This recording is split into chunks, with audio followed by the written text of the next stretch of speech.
Pada hari pernikahan yang seharusnya menjadi hari bahagia terbesar dalam hidupnya, Dika tiba-tiba menunjuk ke arah Tara dengan mata penuh amarah dan berteriak di depan ratusan tamu undangan yang memenuhi ballroom hotel mewah di Jakarta. "Kamu selingkuh dengan perempuan itu, Lina. Aku tahu semuanya."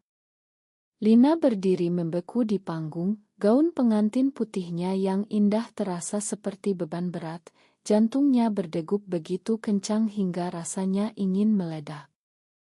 Tanpa ragu sedetik pun, Lina meraih tangan Tara yang berdiri di barisan tamu terdepan dengan wajah pucat, dan dengan suara tegas yang menggema di seluruh ruangan, dia berkata, "Ya, aku batalkan pernikahan ini sekarang juga. Aku tidak bisa berbohong lagi pada diriku sendiri." Ruangan langsung hening sejenak sebelum ledakan suara pecah di mana-mana. Tamu-tamu berbisik-bisik, beberapa ibu-ibu menutup mulut dengan tangan, sementara ayah Lina yang duduk di barisan depan bangkit berdiri dengan wajah merah padam. "Lina, apa yang kamu lakukan?" teriaknya, suaranya bergetar antara marah dan tidak percaya. Dika melangkah maju, tangannya masih menunjuk ke arah Tara, "Dia yang kamu sebut sahabat terbaik, yang selalu aku anggap tak berbahaya.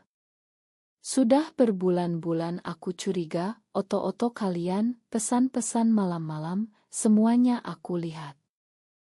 Lina merasakan tangan Tara gemetar dalam genggamannya, tapi dia tidak melepaskan. Air mata mengalir di pipi Tara, tapi matanya penuh tekad. Mereka berdua berjalan turun dari panggung, melewati lautan tatapan yang menusuk, meninggalkan Dika yang masih berteriak-teriak memanggil nama Lina. Di luar ballroom, udara malam Jakarta terasa dingin menyengat. Lina dan Tara berlari menuju mobil Tara yang diparkir di pinggir jalan, tangan mereka masih saling bergandengan erat. "Kamu yakin, Lina?" bisik Tara saat mesin mobil menyala. Lina mengangguk, meski dadanya sesak. "Aku sudah lelah menyembunyikan ini, Tara. Sejak kita bertemu di kampus Universitas Indonesia 3 tahun lalu, aku tahu kamu lebih dari sekadar sahabat. Setiap kali kita belajar bersama di perpustakaan, setiap kali kita jalan-jalan di Monas sambil tertawa, aku merasakan sesuatu yang tidak bisa aku jelaskan pada siapapun. Dika dipilih orang tuaku karena keluarganya baik, karena cocok untuk masa depan. Tapi hatiku tidak pernah cocok dengannya." Tara mengusap air mata, "Aku takut, Lina. Keluargamu, masyarakat kita ini bukan hal mudah di Indonesia." Mereka menginap di sebuah hotel kecil di kawasan Kemang malam itu, menghindari panggilan telepon yang terus berdatangan dari keluarga. Lina duduk di tepi tempat tidur, memandang layar ponsel yang penuh pesan marah dari ibunya, "Kamu menghancurkan nama baik keluarga. Pulang sekarang." Lina meletakkan ponsel, memeluk lututnya. Dalam hati, dia bertanya-tanya berapa banyak orang yang akan meninggalkannya besok. Tapi saat Tara memeluknya dari belakang dan berbisik, "Kita hadapi bersama," Lina merasa ada sedikit cahaya di tengah kegelapan. Pagi harinya, berita sudah menyebar di grup keluarga besar dan media sosial. Lina memegang tangan Tara di panggung menjadi iral. Komentar-komentar pedas berdatangan, "Memalukan, di Indonesia kok begini," "Kasihan keluarganya." Lina tahu, ini baru permulaan dari badai yang akan datang. Keesokan paginya, pintu apartemen kecil yang mereka sewa di daerah Tebet diketuk keras. Lina membuka pintu dan langsung dihadapkan pada ayah dan ibunya yang datang bersama 2 paman. Wajah ayahnya keras seperti batu. "Kamu pulang sekarang juga, Lina. Ini sudah keterlaluan," katanya tanpa basa-basi. Ibu Lina menangis, tangannya gemetar saat memegang tas. Kamu mau kami mati karena malu? Tetangga sudah bertanya-tanya, saudara-saudara menelepon dari kampung. Apa kata orang tentang kita? Lina berdiri tegak, meski kakinya lemas. Ma, Pa, aku tidak bisa menikah dengan Dika. Aku mencintai Tara. Ini bukan permainan. Ini siapa aku sebenarnya. Ayahnya menggelengkan kepala, suaranya dingin, kamu sudah gila. Di keluarga kita tidak ada yang seperti ini. Kamu harus minta maaf pada Dika, bilang ini hanya kesalahpahaman. Kalau tidak, kami anggap kamu bukan anak kami lagi. Tara berdiri di belakang Lina, tangannya memegang bahu Lina untuk memberi kekuatan. Tapi saat Paman Lina mulai berbicara tentang dosa dan hukuman Tuhan, Tara tidak tahan. Tante Om, kami tidak menyakiti siapapun. Kami hanya ingin hidup jujur. Suara Paman meninggi, kamu yang merusak Lina. Dulu kami anggap kamu sahabat baik, sekarang lihat akibatnya. Pertengkaran semakin panas hingga ayah Lina menampar meja dan pergi sambil membanting pintu. Lina ambruk ke lantai setelah mereka pergi, menangis terseduh. Aku menyakiti mereka, Tara. Mereka membesarkanku dengan harapan aku menikah, punya cucu, meneruskan nama keluarga. Sekarang aku seperti pengkhianat. Tara memeluknya erat, kamu bukan pengkhianat, Lina. Kamu hanya memilih untuk tidak berbohong lagi. Tapi aku juga takut. Keluargaku menelepon tadi malam, bilang kalau aku tidak berhenti, mereka akan putus hubungan. Siang itu, Lina menerima email dari kantor tempat dia bekerja sebagai marketing di perusahaan keluarga besar. Karena skandal pribadi yang merusak citra perusahaan, kami harus memutuskan kontrak Anda ekti hari ini. Lina menatap layar ponselnya lama. Semua rencana masa depan, rumah, mobil, liburan keluarga, hancur dalam sekejap. Malam harinya, seorang teman kuliah yang dulu dekat menelepon, tapi bukan untuk mendukung. Lina, kamu bikin kami malu. Aku harus unfollow kamu di semua medsos. Ma, pengkhianatan itu seperti pisau kedua yang menusuk. Lina dan Tara duduk di balkon kecil apartemen, memandang lampu-lampu Jakarta yang berkelap-kelip. Berapa banyak yang harus kita bayar untuk ini, gumam Lina. Tara menggenggam tangannya, seberapapun aku akan bayar bersamamu. Tapi kita harus kuat, Lina. Besok kita cari kerja baru, mulai dari nol. Bulan pertama setelah pembatalan pernikahan terasa seperti mimpi buruk yang tak berakhir. Lina dan Tara pindah ke apartemen lebih murah di pinggiran Jakarta Selatan karena uang tabungan mereka cepat habis. Lina mencoba melamar pekerjaan di beberapa perusahaan, tapi setiap kali wawancara sampai ke tahap akhir, menelepon dan bilang posisinya sudah diisi orang lain. Kamu tahu kenapa, kan? Bisik Tara suatu malam saat mereka berbaring di kasur tipis. Lina mengangguk pelan. Nama mereka sudah terkenal di kalangan profesional Jakarta. Cerita pengantin kabur dengan sahabat perempuan menjadi bahan gosip di grup WhatsApp kantor-kantor. Suatu sore, Dika datang tiba-tiba ke apartemen mereka. Wajahnya tidak lagi marah, tapi lelah dan penuh dendam. Aku datang untuk kasih tahu, Lina. Aku sudah bilang ke semua teman kita bahwa kamu sengaja mempermainkan aku bertahun-tahun. Oto-oto lama kalian berdua di Bali aku sebarkan. Sekarang lihat, berapa banyak yang masih mau berteman denganmu. Lina berdiri di depan pintu, Tara di belakangnya. Kamu boleh benci aku, Dika. Tapi jangan sakiti Tara. Dia tidak salah apa-apa. Dika tertawa pahit, dia yang merusak segalanya. Dulu aku bilang dia sahabat tak berbahaya, sekarang aku sadar dia ular. Setelah Dika pergi, Lina menangis di pelukan Tara. Aku kehilangan segalanya, Tara. Keluarga, pekerjaan, teman. Apakah ini benar-benar layak? Tara mengusap rambutnya, lihat aku, Lina.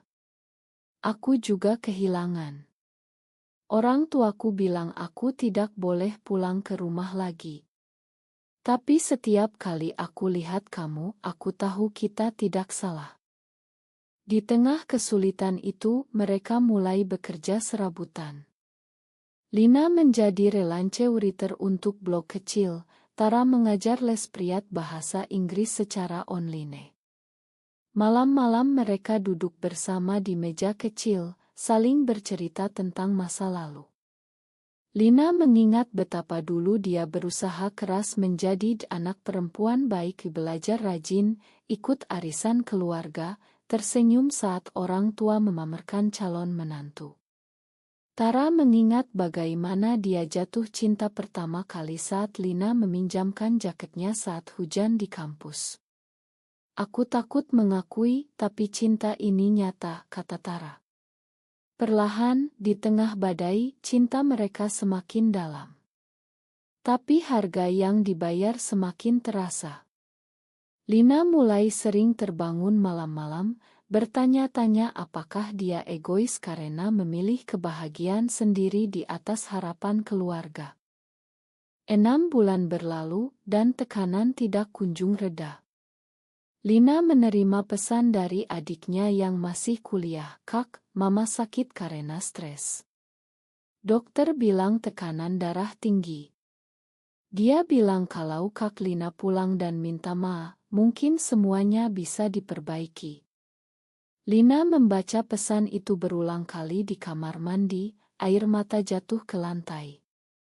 Tara mengetuk pintu, "Kamu baik-baik saja?" Lina keluar dengan wajah pucat. "Aku merasa seperti pembunuh, Tara. Kalau Mama kenapa-kenapa karena aku tidak akan memakan diriku." Mereka duduk berjam-jam membahas pilihan. "Mungkin aku bisa pulang sebentar, bilang ini hanya AC, lalu kembali ke kamu," usul Lina pelan. Tara diam lama lalu berkata dengan suara bergetar, "Kalau itu yang kamu pilih, aku akan mengerti. Tapi aku tidak bisa berpura-pura lagi, Lina. Aku mencintaimu, tapi aku juga takut kehilanganmu selamanya." Malam itu menjadi malam paling gelap. Lina pergi ke rumah orang tuanya sendirian. Ayahnya membuka pintu, tapi tidak mempersilakan masuk. "Kamu datang untuk apa?" "Mau lihat ibumu sakit karena kamu." Lina melihat ibunya duduk di sofa, wajahnya kurus.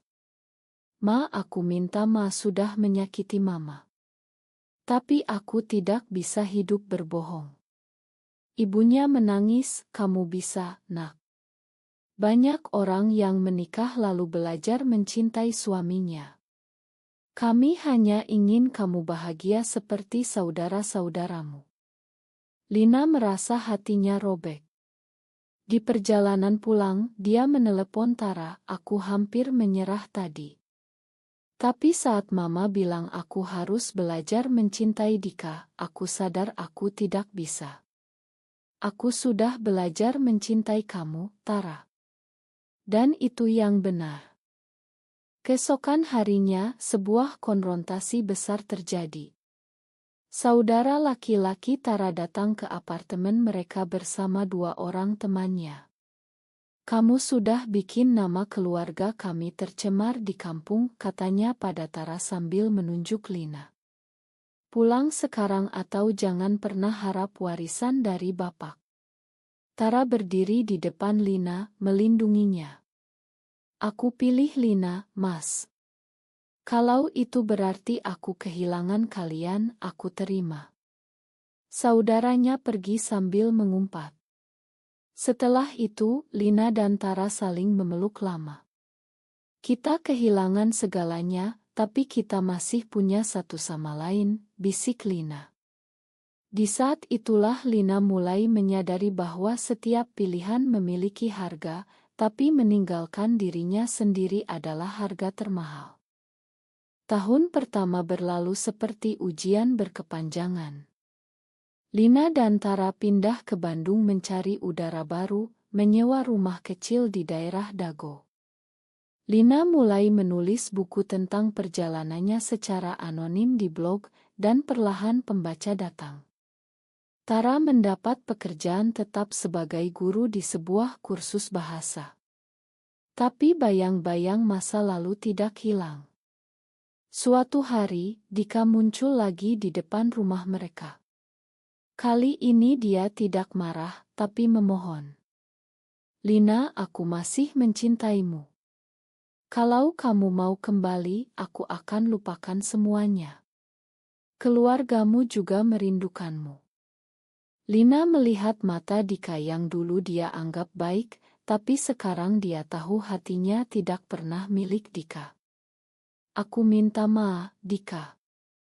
Aku tidak pernah mencintaimu seperti seharusnya. Tara adalah bagian dari diriku yang selama ini aku sembunyikan.